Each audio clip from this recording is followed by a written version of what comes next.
없으면 더 이상할 것 같은데 민둥산처럼 지우개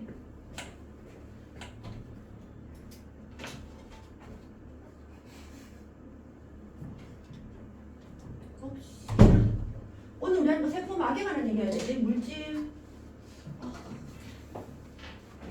한시간 동안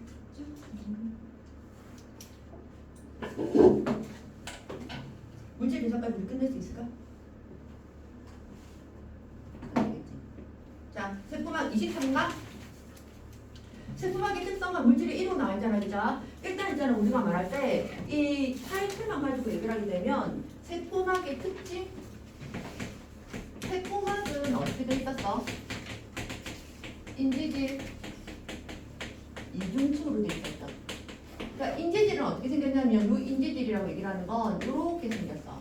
그러니까 여기는 이거 대가리네. 이 머리는 뭐가 되는 거냐면 친수성, 소수성.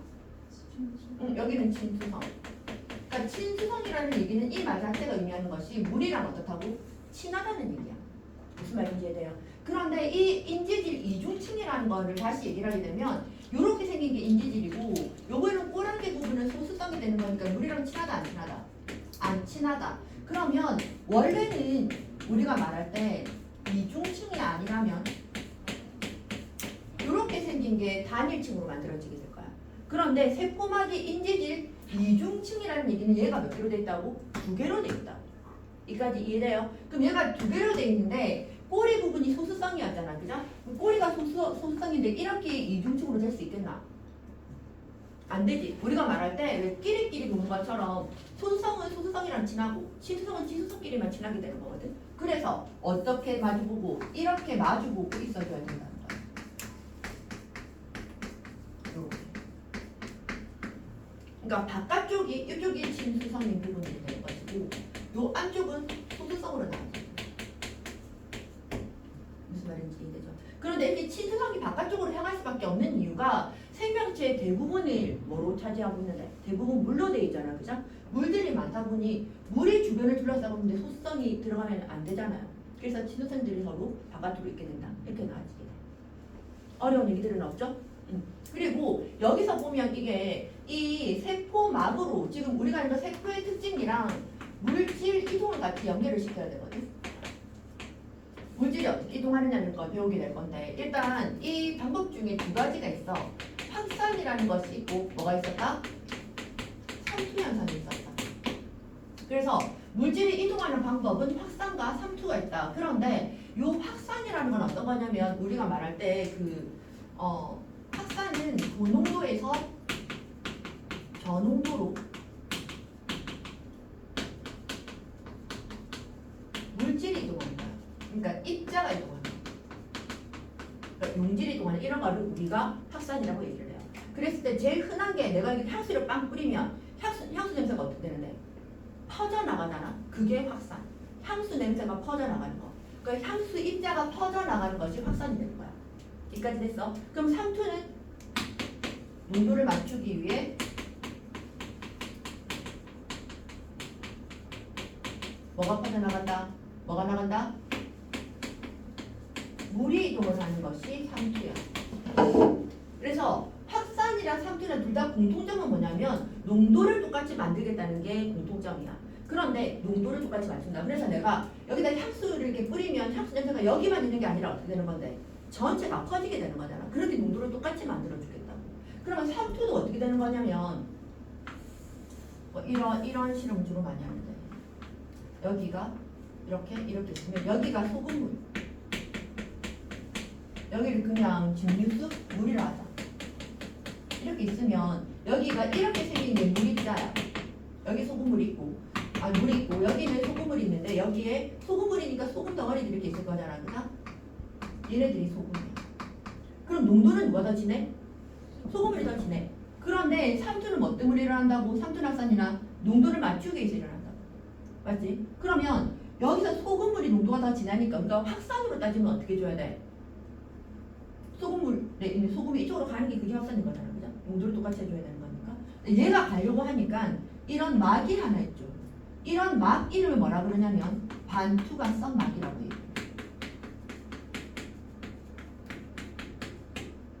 반만 어떻게 한다고? 투과한다.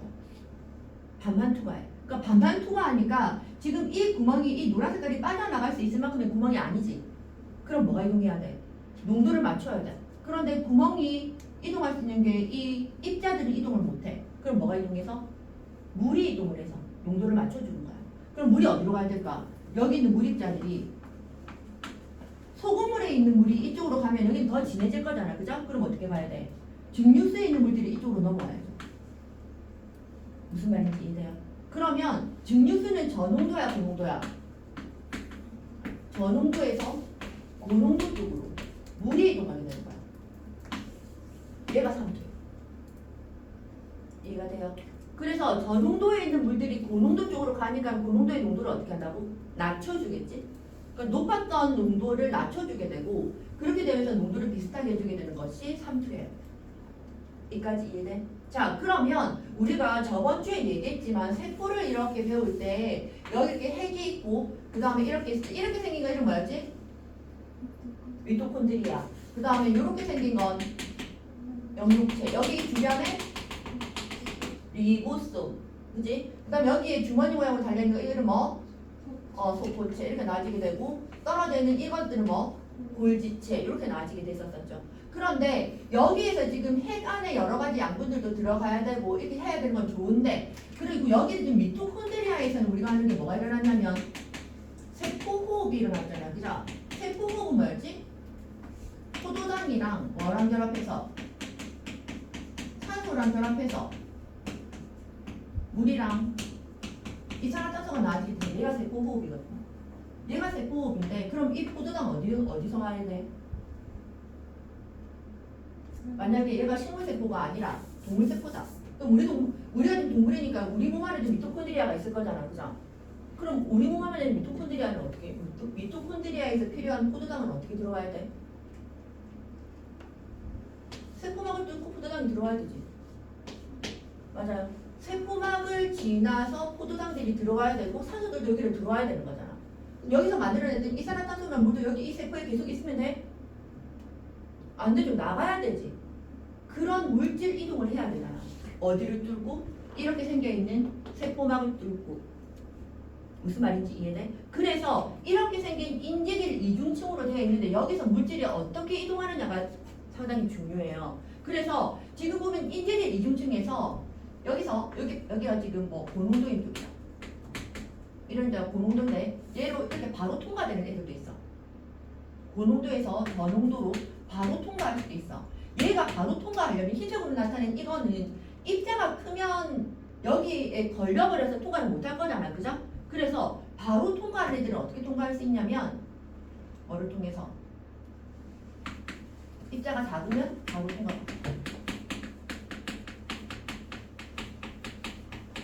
바로 통과. 대표적으로 어느 정도로 잡으면 되냐면 산소라든지 이산화탄소라든지 이 정도로 작아진 기체 아주 작은 아이들 이렇게 빠져나가면 고농도에서 저농도로 바로 빠져나갈 수가 있어요. 그러면 입자가 이런 산소나 이산화탄소라는 이런 입자가 고농도에서 저농도로 이동하는 거 이건 무슨 현상이라 돼? 입자가 고농도에서 저농도로 간다. 확산이었지. 요렇게 되는 이거를 지금 흰색으로 나타내는 걸 무슨 확산이라 얘기를 하냐면 단순 확산이라고 얘기해요. 단순 확산. 그러니까 단순하게 아무 조건 없이 그냥 막을 통해서 바로 이렇게 전달되는 것이 단순 확산이야. 단순 확산은 크기가 작은 아이들이 된다. 여기까지 됐어? 자, 그러면 이 단순 확산은 세포막 전체에서 일어나기 때문에 농도가 진해질수록 확산되는 속도는 어떻게 되는 거야? 같이 커지게 되겠죠. 농도가 진해서 더 그냥 무조건 들어오면 되는 거니까. 이해가 돼요? 그 다음에 근데 크기가 큰 아이들도 있을 거잖아. 그죠? 크기가 큰 애들은 어떻게 되는 거냐면 예를 들어서 여기에 있는 물을 예를 들면 물 같은 경우는 친수성이잖아. 그죠? 친수성이라서 여기를 통과하고 싶어도 통과할 수가 없어요. 누가 막고 있어서? 인지질 이중층들이 막고 있긴 한데 그 중에 누가? 이 친수성인 이 대가리들이 물이 못 들어가도록 막아버리는 거야. 무슨 말인지 이해돼? 그래서 얘네들만 통과할 수 있는 어떤 다리 역할을 하는 아이들이 필요해. 그게 뭐냐면 막 단백질이에요. 무슨 말인지 얘들아. 그러면 자 다시 보면 우리가 세포막은 인지질 이중층으로만 되어 있는 것이 아니라 뭐도 같이 들어가 있다? 막 단백질이 같이 들어가 있다. 그래서 인지질 이중층으로 바로 직접적으로 통과할 수 있는 아이들은 이렇게 생긴 거 아주 작은 아이들이나 소수성이면서 크기가 작은 아이들, 이런 아이들은 바로 막으로 통과할 수 있다. 그런데 친수성이거나 크기가 큰 아이들은 바로 막을 통과할 수가 없다. 그래서 걔네들을 통과할 수 있는 통로 역할을 하는 애들이 필요한데 그 통로가 누구다? 막 단백질이다. 무슨 말인지 이해돼? 그런데 얘는 단백질에서 우리가 그전에 배웠지만 단백질은 특유의 무슨 구조를 가지고 있었어? 입체 구조를 가지고 있었어. 그 특유의 입체 구조들 때문에 그 단백질들마다 통과하는 물질들이 정해져 있어요. 무슨 말인지 이해돼요? 가령 무슨 말인지 이해됐어? 그러면 얘가 통과하는 애들이 정해져 있는데 여기서는 만약에 지금 빨간색으로 생긴 얘가 이렇게 생긴 애가 물을 통과시키는 애야. 그래서 단백질이 여기 그대로 고정돼 있대. 고정돼 있으면 이거 좋은 그림일까? 효율적일까? 아니겠죠. 무슨 말이냐면 저 말은 세포가 이렇게 있을 때 여기 이 부분만 물을 통과할 수 있는 거야. 그럼 이렇게 되면 이쪽에 있는 물들은 못 들어가는 거잖아. 그렇게 세상 비효율적인 것들이. 그죠? 그래서 어떻게 되는 거라고? 이 단백질들이 여기 고정돼 있는 게 아니라 얘가 떠돌아다녀. 그래서 이런 단백질들이 이런 역할들을 하는 단백질들이 상당히 많은데 그 많은 단백질들이 따닥따닥따닥 붙어서 고정되어 있는 것이 아니라 어떻게 할 수 있다? 유동적으로 움직일 수 있다.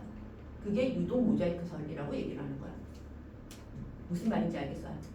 그러면 이렇게 해서 이런 단백질에 의해서 확산이 일어나게 되는 걸 무슨 확산이라냐면 촉진 확산이라고 해요.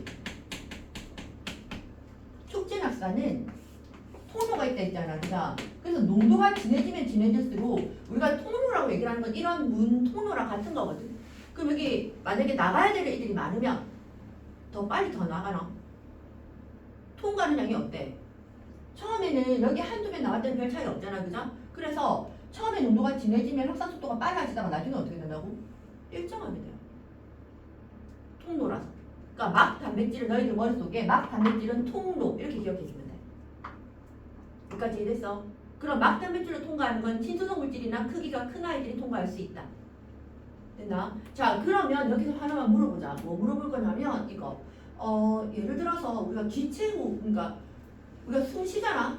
숨을 쉴 때 이산화탄소가 밖으로 나가고 산소를 그러니까 폐에서 안으로 들어넣잖아, 그죠? 그럼 그런 걸 우리가 기체교환이라 얘기를 하죠. 폐포와 모세혈관 사이의 기체교환. 그러니까 폐와 모세혈관 사이의 기체교환. 그 기체교환은 단순 확산이니까 촉진 확산이니까.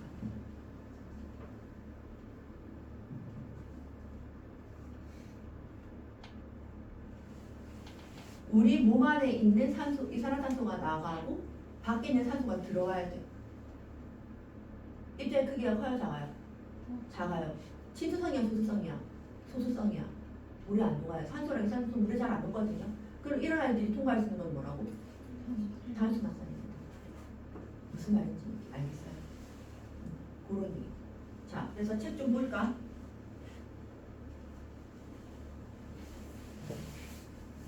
자, 그래서 세포막의 구조를 보면 세포막의 구성분은 뭐랑? 인지질과 단백질이다. 그래서 지금 그림에서 보는 것처럼 인지질 이중층에서 이중으로 되어 있다. 친수성, 소수성. 그림 알겠지? 그 다음에 여기에 단백질들이 어떻게 돼 있다?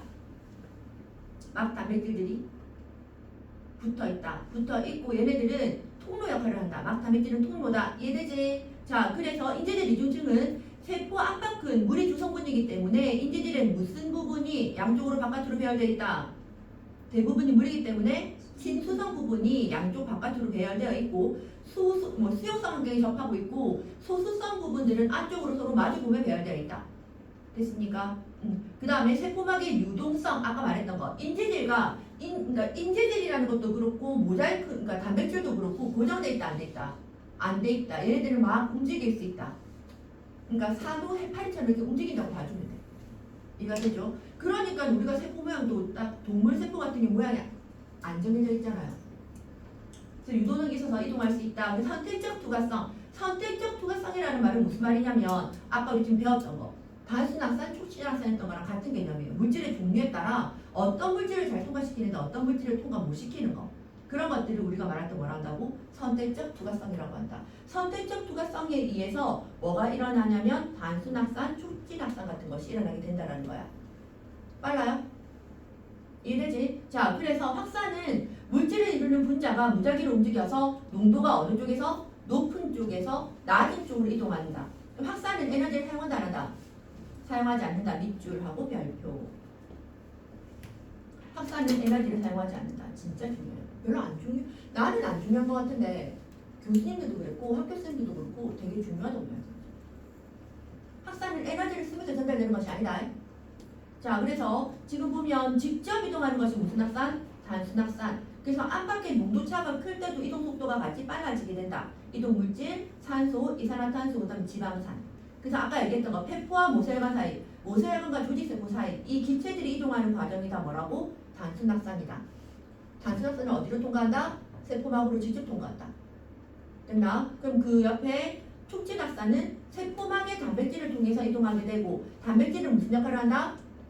통로 역할을 한다. 그래서 이동 속도가 세포 안팎의 농도차에 따라서 증가하다가 일정 이상이 되면 더 이상 변화되지 않는다. 왜? 통과할 수 있는 통로가 정해져 있으니까.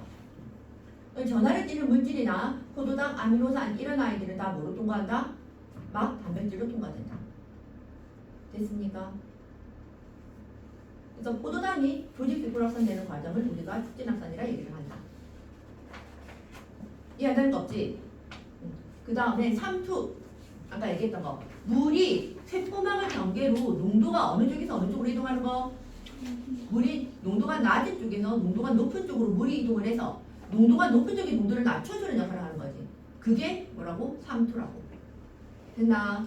자, 지금 세포의 3대에서 랩이 나와지고 있는데 이 그림을 이해를 좀 해줘야 돼. 요 그림 뭐냐면 이런 용액이 있는데 요런 용액에다가 적혈구를 담근 그림이에요. 이게 적혈구야. 적혈구를 담근 그림이야. 그러면 적혈구랑 이 용액의 농도가 같으면 이 모양 그대로 유지가 되겠지. 근데 만약에 이 농도가 여기 농도가 낮아. 여기 농도가 낮아. 이걸 뭐라 그러냐면 농도가 낮은 용액이라 해가지고 저장액이라고 얘기를 해. 농도가 낮은 거. 그러면 적혈구는 농도가 어떤데? 진하겠지. 농도가 진한 적혈, 상대적으로 봤을 때 농도가 진한 적혈구를 농도가 연한, 농도가 낮은 용액에 집어넣으면 지금 이 주변의 물들이 이 적혈구의 농도를 떨어뜨려야 되거든. 물이 어떻게 줘야 돼? 들어와야 돼. 맞죠? 자, 근데 여기서 하나 물어봐야지. 여기 얘기를 해줘야지.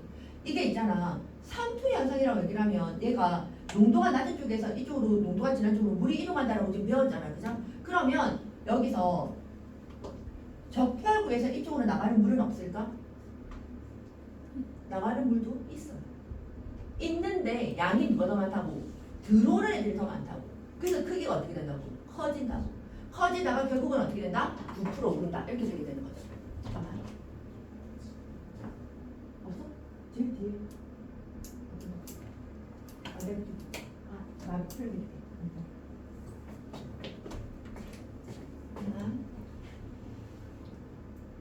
그래서 아이고.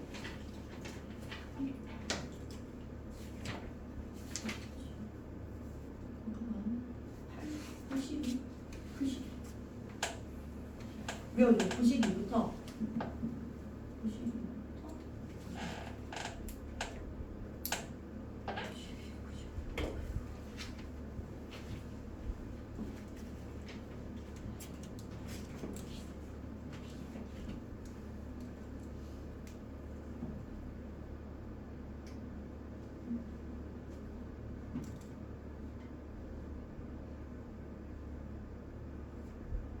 내가 멀티가 안 돼가지고 진짜 불편해. 자, 그래서 지금 그 완자기초피기도 그림을 보면 세포 안보다 용질의 농도가 낮은 용액이 무슨 장액이라고? 저장액이야. 그래서 물이 두 가지로 표시되어 있는 거 보이죠? 세포로 들어오는 애들이 있고 세포 밖으로 나가는 애들이 있잖아. 그죠? 그러니까 나가는 물도 있다라는 거야. 나가는 물도 있는데 들어오는 게 더 많기 때문에 얘가 부풀어 오르다가 결국은 어떻게 된다? 터진다. 그걸 다른 말로 용혈 현상이라고 얘기를 해요. 적혈구가 터져서 그 적혈구 안에 있는 성분들이 녹아버리는 거야. 과연 자면 안 돼. 그 다음에 등장액에 집어넣으세요. 등장액. 등장액은 농도가 어떤 거?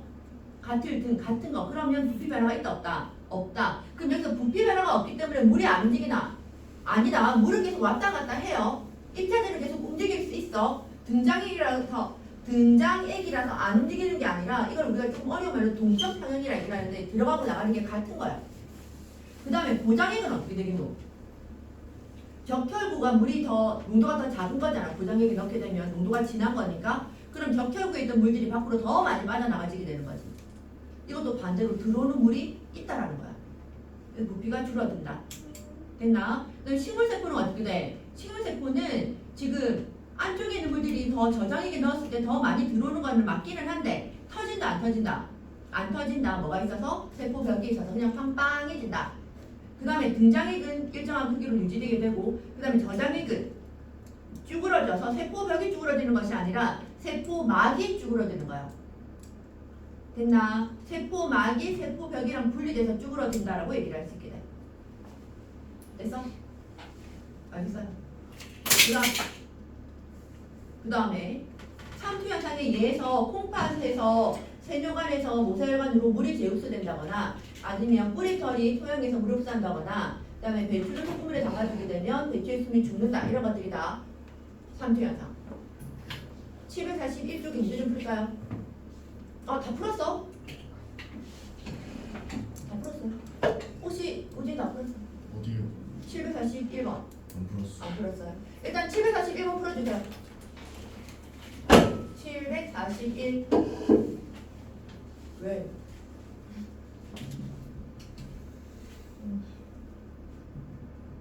글 썼어? 아니 그거 왜 안 주는데?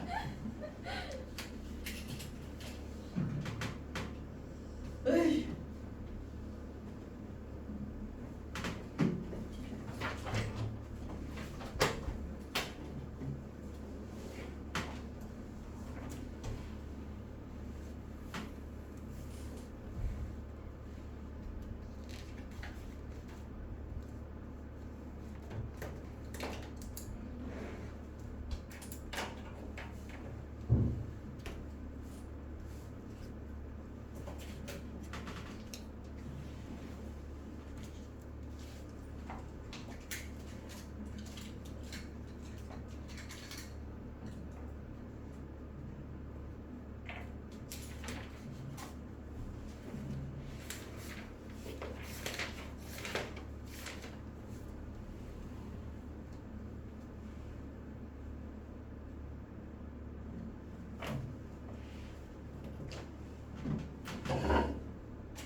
11사 11번 답.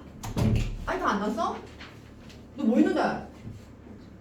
자, 엄갈비랑 안양이 없으세요. 우린 기다릴 때. 어?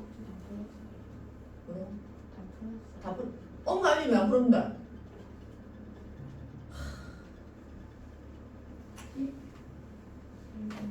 다 풀어주세요. 네? 다 풀어달라고.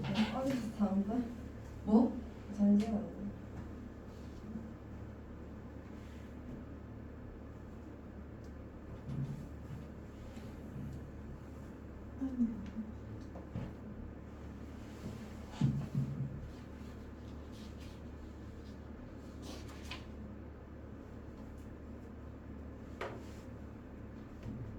아니 넣었어?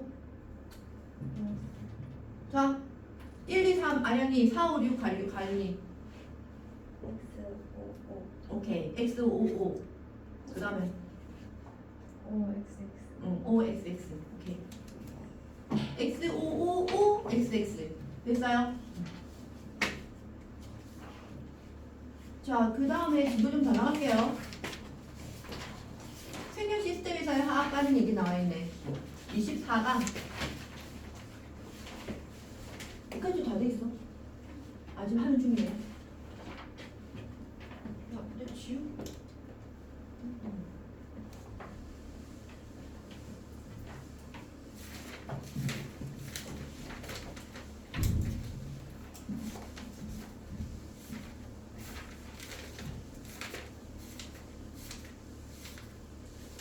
오늘은 진짜 맛있는 밥을 먹어야겠다.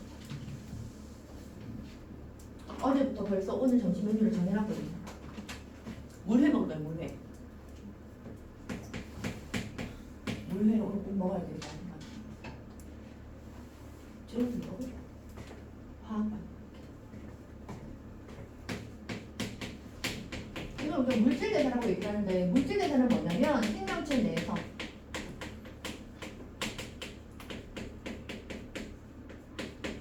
생명체 내에서 에너지가 출입하는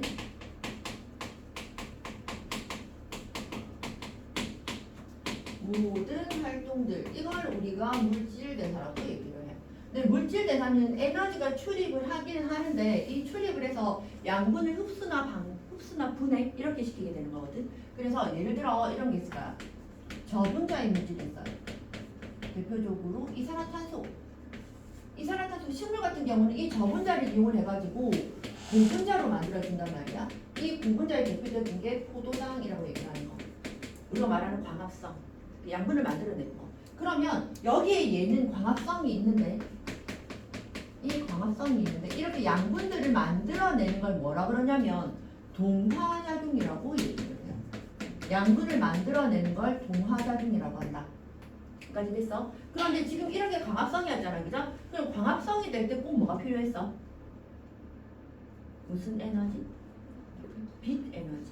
빛이 있어야 되잖아, 그죠? 그럼 그 에너지가 어떻게 돼야 된다고? 이렇게 들어가야 되는 거지. 에너지 흡수. 이렇게 만들어지는 돼. 그래서 동화작용이라고 얘기를 하는 건 저분자 물질이 에너지를 흡수해서 고분자로 되는 이 과정을 동화작용이라고 얘기를 해요. 그러면 이거에 반대도 있을 거잖아. 이렇게 되는 경우도 있을 거잖아, 그죠? 이걸 무슨 작용이라고 얘기하냐면 이화작용이라고 얘기를 해요. 그럼 이화작용이 되면서 들어갔던 에너지를 어떻게 하겠노? 에너지를 방출하게 되겠죠. 이렇게 만들어지는 게 대표적으로 뭐라고? 광합성의 반대, 호흡. 이렇게 만들어지는 거야. 됐나? 이게 어디서 일어난다고?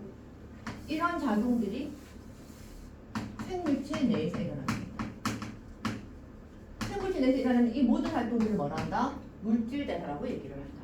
이 그림이 물질대사예요. 그러니까 물질대사는 동화작용과 이화작용이 있다. 동화작용과 이화작용이 될 때 저분자가 고분자로 되고 고분자가 저분자로 변화되기도 하지만 여기에 꼭 같이 움직이는 거 뭐가 같이 움직인다? 에너지가 같이 움직인다. 됐어? 그런데 이 생명체 내에서 반응이 일어날 때 얘가 무조건 반응이 일어나는 것이 아니라 여기서 꼭 반응이 잘 일어나도록 도와주는 물질이 있었다. 그 이름이 뭐냐면 효소. 효소라는 것이 꼭 들어가서 반응이 일어나도록 도와주더라. 이렇게 얘기할 수 있게 돼.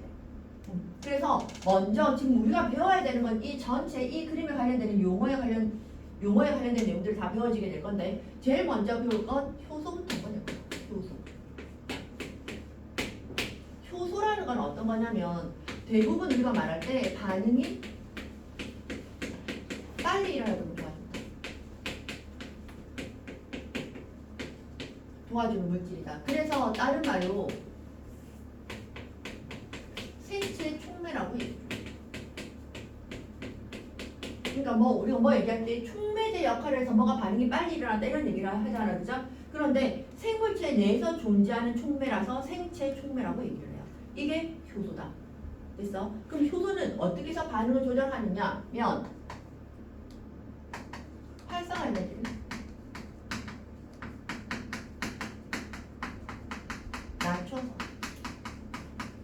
반응이 빨리 일어나도록 빨리 이렇게 나지. 그럼 활성화 에너지가 뭔지 알아야 되잖아, 그죠? 활성화 에너지라는 거는 뭐냐면 반응이 일어나기 위해 필요한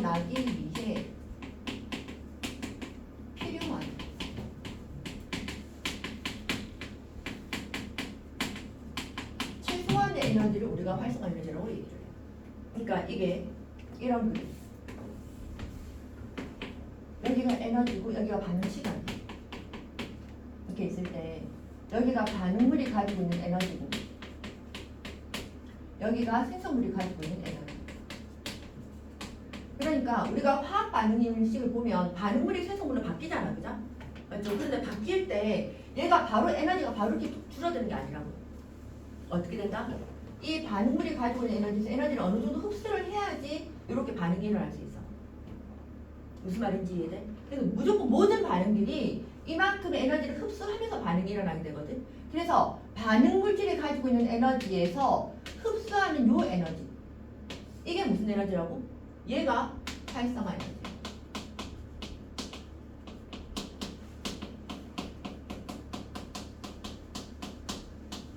반응물이 기준이 돼서 반응물이 가지고 있는 에너지가 기준이 돼서 여기서부터 요까지 흡수해야지 반응이 일어날 수 있잖아, 그죠? 그 에너지를 무슨 에너지라고 한다? 활성화 에너지라고 한다. 활성화 에너지가 못 넘어서면 반응이 일어날까 안 일어날까? 안 일어나요. 그러니까 에너지를 요만큼 흡수하면 그럼 이 정도에 해당하는 것만큼 반응이 일어나는 거 아니에요? 라는 게 아니라 무조건 에너지가 이 이상이 돼야 돼. 그래서 반응이 일어나기 위해서 필요한 최소한의 에너지인 거야. 더 높으면 일어나겠죠, 당연히. 맞지? 근데 최소한 이까지는 에너지가 높아져야지만 반응이 일어날 수 있게 된다. 그 에너지가 활성화 에너지야. 여기까지 이해됐어요? 그러니까 활성화 에너지는 그냥 우리가 흔히 말하는 문턱이라고 생각해주면 돼. 반응이 일어나기 위해서 그 문턱을 넘어야 되는 거랑 같은 거야. 여기까지 이해됐지? 근데 효소는 무슨 일을 한다고? 요 문턱을, 활성화 에너지를 어떻게 한다? 저 멍하게 계속 있을랬니? 작심 일주일이가 작심 일주일. 뭐예요? 뭐예요? 그럼 어떻게 되는데? 뭐가요? 방해를 들어야 돼, 내가? 아니 질문으로 이해를 하지 않아요. 효소는 어떻게 한다고? 이 문턱을 넘게 어떻게 해줘야 되는데? 정말 그래, 정배가. 모른다. 아니! 낮춘다. 문턱을 낮춘다. 그게 효소라고. 무슨 말인지 알겠어요? 문턱을 넘게 해주는데 그 문턱 자체를 낮춰주는 거야. 그럼 어떤 그림이 되는 거야? 원래 이 반응물이 에너지를 이까지 써야지 반응이 일어나는데 이 문턱을 낮춰주는 거니까 효소가 들어가면 얘가 이렇게 돼버린다. 무슨 말인지 이해돼? 그래서 얘가 뭐가 들어갔을 때? 효소가 들어갔을 때야. 됐나? 그래서 요 효소가 들어가게 되면 뭐를 낮춘다? 활성화 에너지만 낮춘다. 그래서 5개념 중에 하나 활성화 에너지를 낮추는 것이지 생성물을 더 많이 만든다 아니다. 생성물이랑 더 만들어줘요? 좀 뭐지? 이렇게 빨리 오른다. 아, 쟤네들 아까 저도 프린트 분열고 프린트 줬잖아. 그거 풀어야지. 설마 누가 풀 거 없이 그냥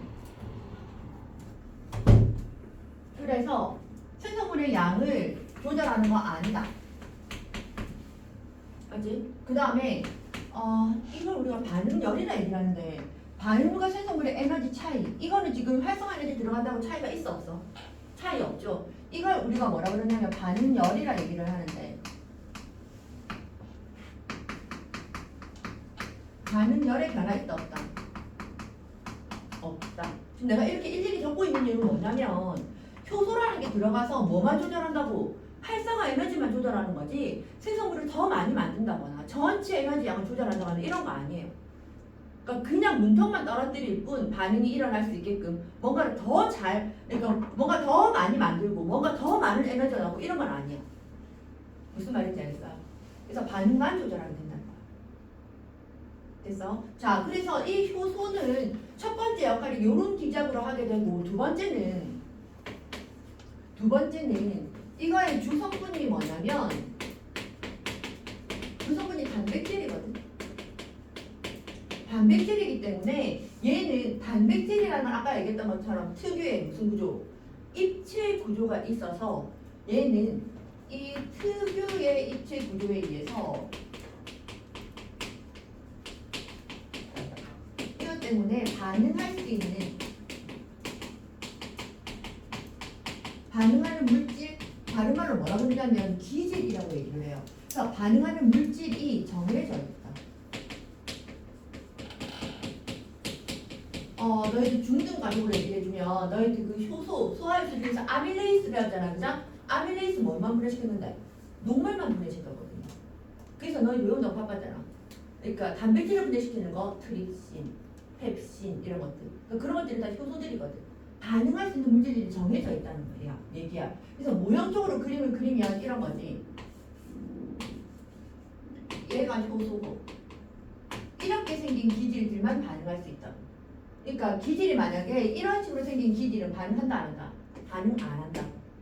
무슨 말인지 이해돼요? 그럼 이렇게 됐던 애들이 자 이 효소는 반응 후에 이 모양이 그대로 유지가 돼요. 효소가 반응을 하고 난 다음에 그러니까 자신은 반응에 관여하지 않는다.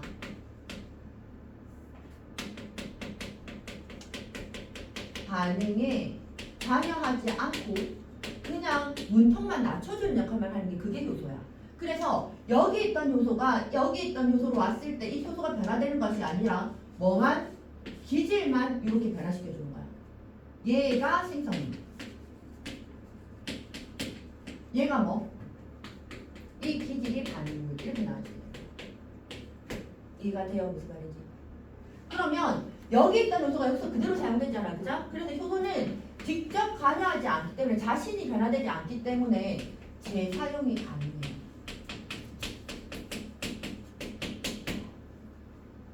이해가 되나? 알겠어요? 무슨 말인지? 이렇게 얘기할 수 있어. 그 다음에 네 번째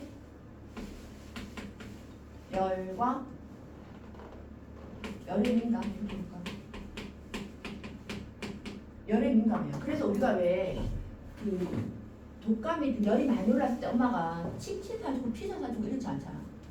왜? 소화가 안 되니까. 왜? 내 몸에 열이 올라오게 되면 내 몸 안에 있는 효소들이 작용을 잘 못해요.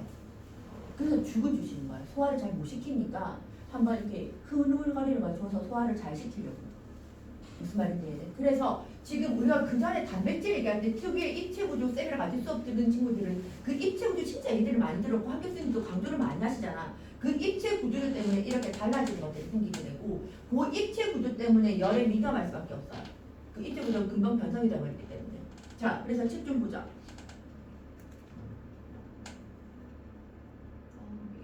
노트북 좀 와가지고 이게 화면이 꺼져 있다 다시 켜져 있다 내 얼굴이 보여서 깜짝깜짝 놀랐다. 자, 동화작용이 하자니 보기 전에 효소부터 먼저 볼게요. 생명체에서 화학 반응을 촉진하는 생체 촉매. 그러니까 촉매라고 얘기하는 것 자체가 자신은 변한다 안 변한다? 안 변한다. 그래서 활성화 에너지를 낮추어서 화학 반응이 일어나도록 도와주는 것을 효소라고 얘기를 한다. 효소가 있을 때랑 없을 때, 그 다음에 흡열 반응에서 나와지게 되는데 이건 조금 이따가 얘기를 할게. 자, 동그라미 5번 무슨 에너지? 화학 반응이 일어나는데 필요한 최소한 에너지, 활성화 에너지. 효소는 활성화를 낮추며 반응열에 영향을 미친다 안 미친다? 안 미친다. 생성물의 양도 영향을 안 미친다. 됐습니까? 그래서 그 다음 페이지에 효소와 생명 현상에서 나와 있는 거. 효소의 주성분은 뭐? 그 다음 페이지. 효소의 주성분 단백질. 그래서 단백질은 DNA 유전 정보에 따라 리보솜에 사성된다. 우리 하고 왔었던 거지. 그 다음에 효소의 작용. 효소는 반응물과 일시적으로 결합을 하여 뭐를 낮춘다? 활성화 에너지를 낮춘다. 그래서 효소의 특성과 작용에서 그림 나와지고 있는 것. 효소는 입체 구조가 들어맞는 기질과 반응을 한다. 왜 입체 구조가 돼 있다? 효소의 주성분은 단백질이기 때문에. 그래서 얘네들이 합쳐져 있는 걸 뭐라 그런다고? 효소 기질 복합체라고 얘기를 하게 되는 거지.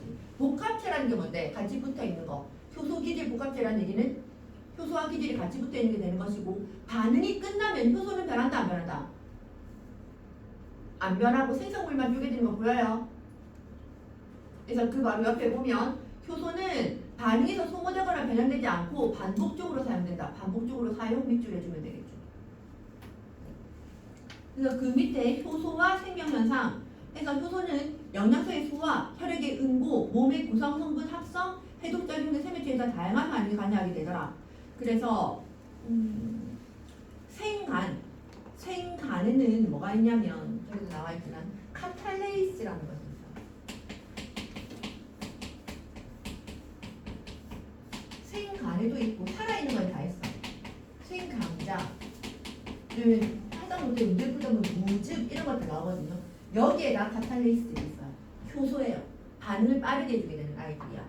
그래서 지금 보면 A는 과산화수소수만 넣었고 B는 과산화수소수에 생간을 넣었잖아. 그죠? 기포는 어디서 발생한다? 생간을 넣은 쪽에서 발생하게 된다. 왜? 과산화수소를 분해시키거든. 무슨 말인지 이해돼요? 과산화수소가 분해되면 무슨 기체가 나와죠? 산소. 그래서 꺼져가는 향부실을 넣었을 때 밝게 잘 탐. 얘가 산소. 그럼 수소는 뭔데? 수소는 헉소리를 내면서 타요. 그래서 그냥 잘 타는 걸 보니까 얘가 산소구나라는 걸 알 수 있게 되는 거야. 카탈레이스는 독성이 강한 과산화수소를 물과 산소로 분해하는 화학 반응에 작용하는 효소다. 그 다음 비에 발생한 기체는 이름이 뭐고? 비에 발생한 기포 이름 뭐? 산소. 산소가 있고 효소는 재사용되는 것을 알 수 있다. 그러니까 과산소를 더 추가로 넣었을 때도 다시 기포가 발생하니까. 그 다음에 생간 조각 대신에 익힌 간을 넣으면 발생하지 않는다. 왜? 단백질 변성에 의해서. 카탈레이스가 더 이상 작용을 할 수 있다 없다? 없다. 그래서 이거 얘기할 때 쌤 무슨 얘기하냐면 그 얘기에 너희들 식혜 끓이는 방법 알아요? 밥에다가 엿기름을 넣고, 이거 아니고 진짜 엿기름을 넣고 얘를 칠해가지고 약간 상온에서 줘. 그러면 밥이 약간 그 소화효소에 의해서 발효가 된다. 밥이 발효가 되면서 달짝한 향이 나와지게 되거든요. 근데 그걸 그대로 놔두면 계속 발효가 진행돼가지고 먹을 수가 없어요. 그래서 식혜의 마지막 단계는 어떠냐면 끓는 물에, 그러니까 얘를 끓여버려요. 끓이면 엿기름 안에 있는 효소가 어떻게 되니까 다 없어져 버리게 되니까 오랫동안 먹을 수 있게 되는 거죠. 근데 그 오래라 해봤자 이틀 3일이긴 하지만 여하튼 식혜가 잘 상하는 이유가 그런 이유가 있기도 해요. 여하튼 그걸 안 끓이면 더 하루 만에 식초가 되더라고요. 자, 그 다음 효소의 활용해서 된장, 고추장, 김치 등의 발효식품은 미생물이 가진 효소의 작용으로 만들어지게 되고, 그 다음에 세제 있잖아. 세제 효소를 사용해요. 이런 경우들인데 세제도 단백질 분해 효소 이런 것들이 들어가서 찌든 때를 분해시킬 수 있어요. 세제 효소 들어간다. 아이고! 그 다음에 소화제나 혈전 용해제 같은 의약품의 성분에도 효소가 들어있게 된다. 이해될 겁니다. 그래서 771쪽까지 너희들 풀고 나중에 동화작용 이하자는 조금 더 설명할게요. 771번 풀어주세요.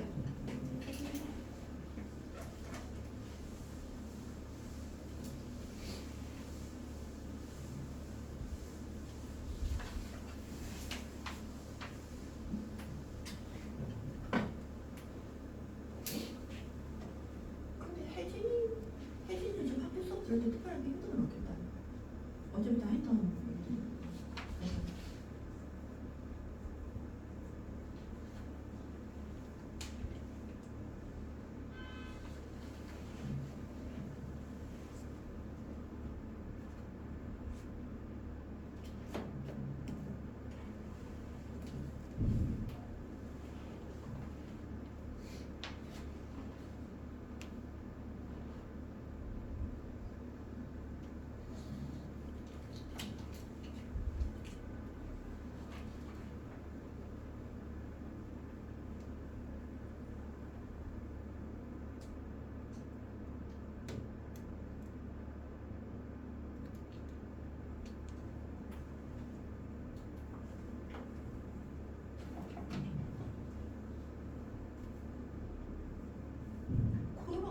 지금 그 소금이 커지게 무게를 한가 보다. 그죠? 근데 예전만큼 그렇게 막 안 하니까. 왜 예전만큼 안 할까? 사람들이 안 죽어서. 아, 신기해. 옛날에는 죽어서 그랬나? 지금 뭔가 변이에 의해서 좀 괜찮아진 건가? 사람들이? 폐렴유연하고 폐렴유연대. 자, 771번의 답은 55XX55. 질문요? 없어요? 자, 너희들 지치능을 알기는 조금만 더 하면 안 돼요? 안 된다고? 된다고? 오케이. 자, 그래서 동화작용이랑 이하작용에 대한 그래프입니다. 지금 여기가 에너지고 여기가 시간이야. 지금 동화작용은 저분자의 물질이 고분자로 되는 거잖아, 그죠? 그럼 저분자는 에너지가 많을까 적을까? 입자들이 작으니까 에너지가 적겠지. 에너지가 적은 아이들이, 얘가 저분자, 여기가 반응물이야. 이 에너지가 작은 아이들이 어떻게 됐다? 요렇게 생성물이 됐다.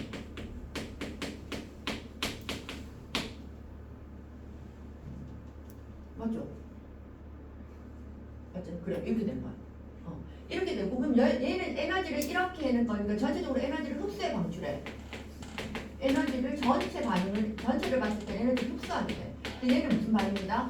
에너지를 흡수하니까 흡열 반응이다 라고 얘기를 합니다. 됐나? 저분자가 고분자로 되고 있으니까 이건 동화작용이야, 이하작용이야? 동화작용이야. 됐나? 그러면 이때 활성화 에너지는 뭘까? 이때 활성화 에너지는 이 반응물이 가지고 있는 에너지가 생성물에서 에너지를 이렇게 흡수해야 된다.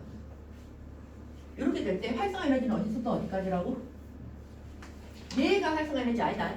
어디서부터라도 활성화 에너지 기준이 아까 어디였지? 반응물. 반응물이 여기서부터 에너지 어디까지 올라갔는데? 이까지 올라갔잖아, 그죠? 얘가 활성화 에너지야.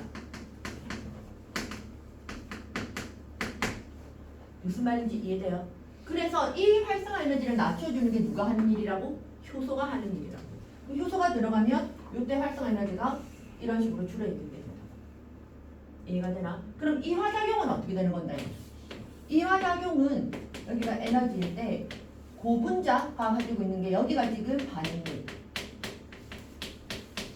생성물로 에너지가 이렇게 줄어들게 될 거야. 그럼 에너지가 이렇게 줄어들 때 전체적으로 에너지를 어떻게 하고 있다? 방출. 에너지를 방출하니까 무슨 반응? 발열 반응. 그럼 이렇게 될 때 활성화 에너지는 어떻게 된다네?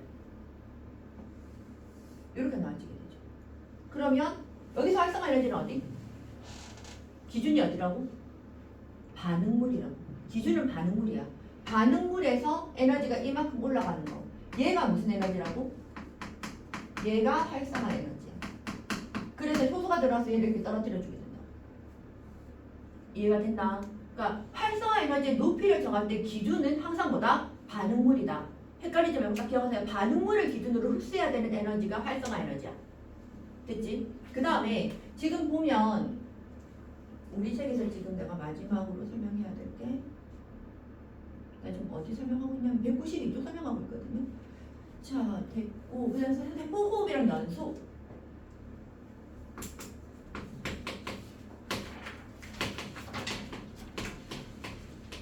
잘 나오는 똑같이 포도당을 연소시키거나 포도당을 해서 호흡을 해요. 연소는 우리가 흔히 말할 때 어떻게 하는 거 그냥 타는 거잖아, 그죠? 타는 거기 때문에 지금 포도당이 가지고 있는 에너지가 이만큼이라고 친다면 연소는 어떻게 된다고? 한꺼번에 에너지가 뚝 떨어지는 게 얘가 연소야. 한꺼번에 다량의 에너지가 떨어져. 그런데 호흡은 어떻게 된다고? 우리가 숨 쉬고 있잖아, 지금. 미토콘드리아에서 계속 지금 세포호흡 하잖아. 그러면 에너지들이 단계적으로 소량씩 떨어지고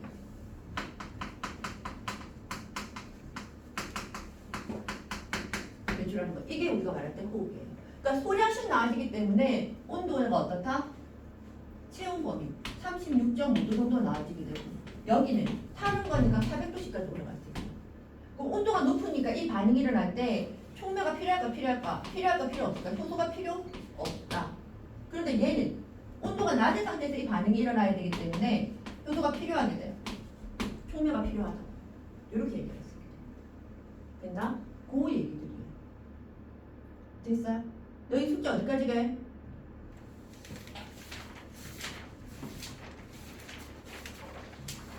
(199쪽) 가지고 다음 주에 요거 생명 중심 원리 마무리할게요. 다음 주에는 동네구랑 남산부터 먼저 시작할게요. 내용 정리. 이번 주에는 저쪽부터 먼저 시작했으니까. 알겠죠? 그래서 다음 주에 그냥 저쪽 가 있지 말고 여기서 그냥 계속 앉아 있으면 될 것 같아요. 양쪽으로 할게요. 일단 내용 정리 거의 끝날 때까지는 쌤 혼자 좀 정리를 하고 나중에 문제 풀이하거나 할 때는 막성민 쌤한테 좀 도움을 좀 정하니까 질문 받아야 되니까. 오케이, 수고했어요. 아유, 지금. 자, 가세요. 네. 잘 가. 잘 가. 잘 가. 가자.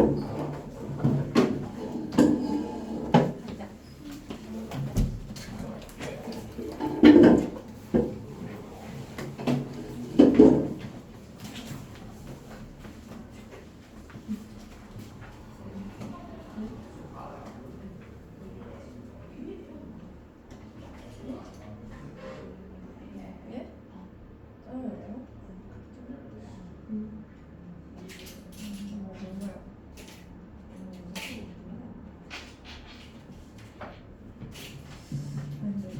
아니, 알겠어.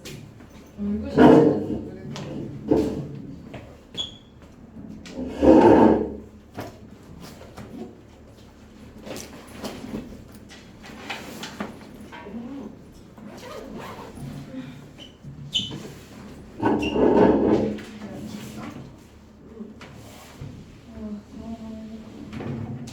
네 저번주에 갔나? 둘다 어떻게 돼? 뭔가? 근데 나는 이미 접해가지고 이미 접해가지고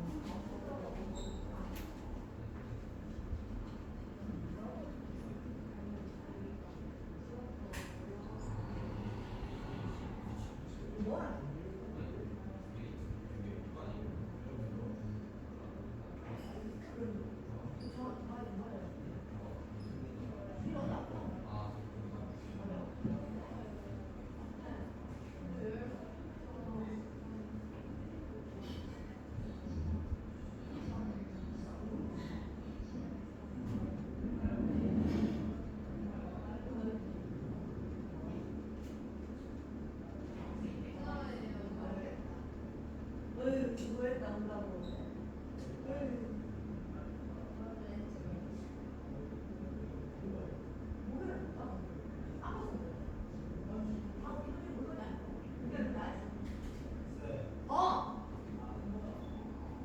무슨 메달이야?